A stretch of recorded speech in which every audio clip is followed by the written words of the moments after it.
औज़ुबिल्लाहिमिनश्शैतानिर्रजीम बिस्मिल्लाहिर्रहमानिर्रहीम। अस्सलाम वालेकुम। जैसा कि पिछली वीडियो में हमने आईटी इंफॉर्मेशन टेक्नोलॉजी की जो कंप्यूटर की बुक है उसके निशान लगाए थे, तो आज हम कंप्यूटर की विजुअल बेसिक देखने लगे हैं। ठीक है, जैसा कि ये जो विजुअल बेसिक है इसमें से ज़्यादा यूनिवर्सिटी प्रोग्रामिंग के क्वेश्चन ही देखती है, कुछ ही थ्योरी के क्वेश्चन आते हैं। तो हम देख लेते हैं वो प्रोग्राम्स और थ्योरी क्वेश्चन कौन से हैं। इसका जो टॉपिक है ऑब्जेक्ट ओरिएंटेड प्रोग्रामिंग लैंग्वेज, ये 2013 के पेपर्स में शॉर्ट वे में आया था, यानी कि आपने शॉर्टली इसको डिफ़ाइन करना था। नेक्स्ट जो क्वेश्चन है low level language and high level language, इसका जो था डिफरेंस ये 2014 के पेपर्स में आया था। ठीक है, इनका डिफरेंस बयान करना है। उसके बाद जो नेक्स्ट क्वेश्चन है स्ट्रक्चर्ड प्रोग्रामिंग, ये भी 2015 और 2013 के पेपर्स में आ चुका है। इसको भी आपने शॉर्टली डिफ़ाइन करना है। ठीक है, उसके बाद जो नेक्स्ट क्वेश्चन है ऑब्जेक्ट ओरिएंटेड प्रोग्रामिंग, ये 2013 के पेपर्स में था, इसको भी आपने डिफ़ाइन करना है, जस्ट डिफ़ाइन। ठीक है,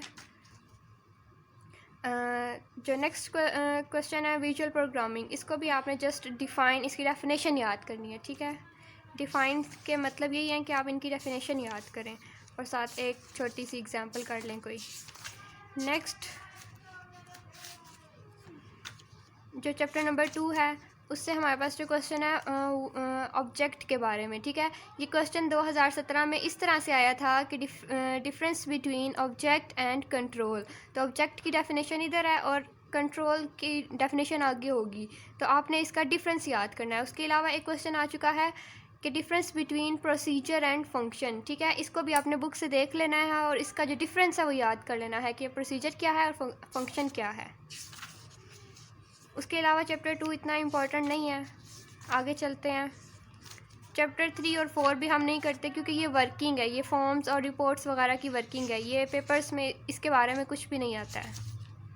अच्छा, नेक्स्ट चैप्टर हमारे पास आ गया है 6 प्रोग्रामिंग। ठीक है, इसका जो क्वेश्चन है वेरिएबल, ये वाला।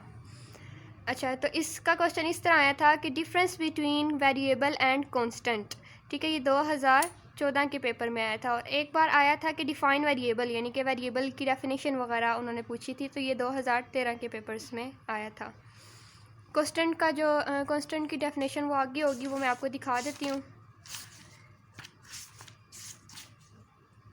ये रही। ठीक है, यानी कि डिफरेंस याद करना है कांस्टेंट और वेरिएबल का। आगे देख लेते हैं। आगे आ जाता है चैप्टर नंबर 7। जो विजुअल बेसिक है इसमें ज़्यादातर शॉर्ट से क्वेश्चन आते हैं, लाइक डिफरेंस बिटवीन या फिर डिफ़ाइन करना होता है। तो ये जो नेक्स्ट क्वेश्चन है ये 2014 के पेपर में आया था, तो इसका भी यही क्वेश्चन था कि difference between condition and relation statement. ठीक है, जो कंडीशन स्टेटमेंट है उसकी डेफिनेशन इधर है, जबकि जो रेप्लेशन स्टेटमेंट है उसका नेक्स्ट चैप्टर में है। जब वो आएगा तो मैं आपको दिखा दूँगी। ज़्यादातर इसके प्रोग्राम्स आते हैं, प्रोग्राम्स वाली वीडियो मैंने आपसे पहले शेयर की हुई है, आप वहाँ से उसके प्रोग्राम्स देख सकते हैं। अच्छा, ये जो प्रोग्राम है ये 2017 के पेपर में आया था, ये इलेक्ट्रिसिटी बिल के रिलेटेड है। ठीक है, जो आपकी बुक में दिया होगा प्रोग्राम, उसमें जो यूनिट की कॉस्ट है वो अलग होगा। ठीक है, पेपर की कॉस्ट बस थोड़ी सी चेंज होगी, मतलब आपने प्रोग्राम इसी तरह ही लिखना है, पर यहाँ पर ये जो यूनिट की कॉस्ट है 3, 4, तो पेपर में हो सकता है इसकी कॉस्ट 7, 8 या 9 इस तरह करके दे दें, तो आपने जस्ट यहाँ पर चेंजिंग करनी होगी, बाकी प्रोग्राम लिखने का तरीका यही होगा। ठीक है, आप अपनी बुक से फॉलो करेंगे। आगे हमारे पास है प्रोजेक्ट। ये प्रोजेक्ट इम्पॉर्टेंट है, इसमें ये बताया गया है कि आपने प्रोजेक्ट तैयार करना है किस तरह का, कि उसमें आपने कैलकुलेटर तैयार करना है। ठीक है, ये 2018 के पेपर में आया था।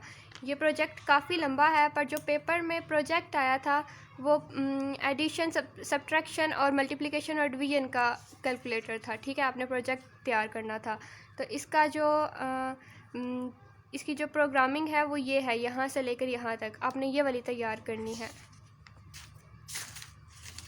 उसके बाद नेक्स्ट चैप्टर नंबर 8, वो जो मैंने आपको बताया था डिफरेंस आपने लिखना था कंडीशन स्टेटमेंट का और रेप्लेशन स्टेटमेंट का। तो जो रेप्लेशन स्टेटमेंट है उसकी डेफिनेशन यहाँ पे है। ठीक है, इसका डिफरेंस आप तैयार कर लेना।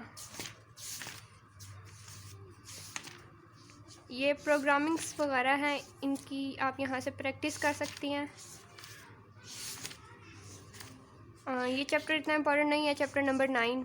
इसमें कंट्रोल्स वगैरह के बारे में आपने जस्ट कंट्रोल की डेफिनेशन अच्छे से याद करनी है, उसका डिफरेंस आ सकता है। और जो चैप्टर नंबर 10 है ग्राफिक्स इन विजुअल बेसिक, इसका भी कोई काम नहीं है, ये थ्योरी के लिहाज से इम्पोर्टेंट चैप्टर नहीं है, ये जस्ट आपकी प्रैक्टिस के लिए है।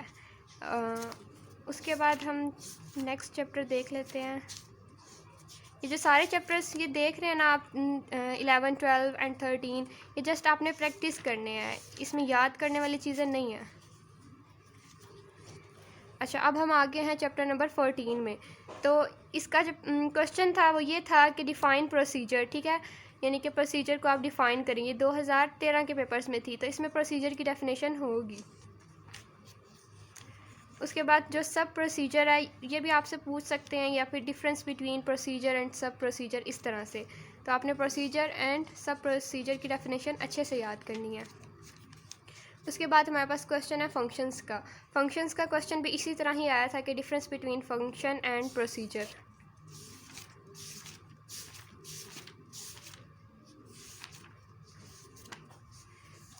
उसके बाद ये सारे फंक्शंस हैं, ये फंक्शंस पेपर में नहीं आते। आगे ये क्वेश्चन जो चैप्टर नंबर 16 है, इसमें जो क्वेश्चन है टाइप्स ऑफ एरर्स, ठीक है, syntax error, run time error और लॉजिकल एरर्स। ये 2015 के पेपर्स में लॉन्ग यानी के पेपर्स में आया था, ये 2018 में आया था।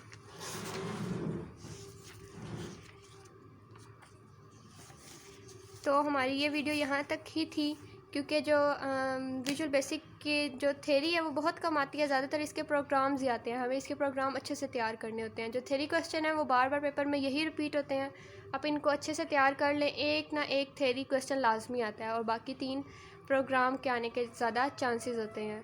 कभी कभार ऐसा होता है कि 2 प्रोग्राम दे देते हैं और कुछ थ्योरी 2 यानी कि ऐड कर देते हैं थ्योरी क्वेश्चन, तो आप इनको तैयार कर लें। इसके अलावा कोई ज़्यादा इम्पोर्टेंट नहीं है। और हमारे चैनल से कनेक्टेड रहें और अपने दोस्तों के साथ शेयर भी करें। अल्लाह हाफ़िज़।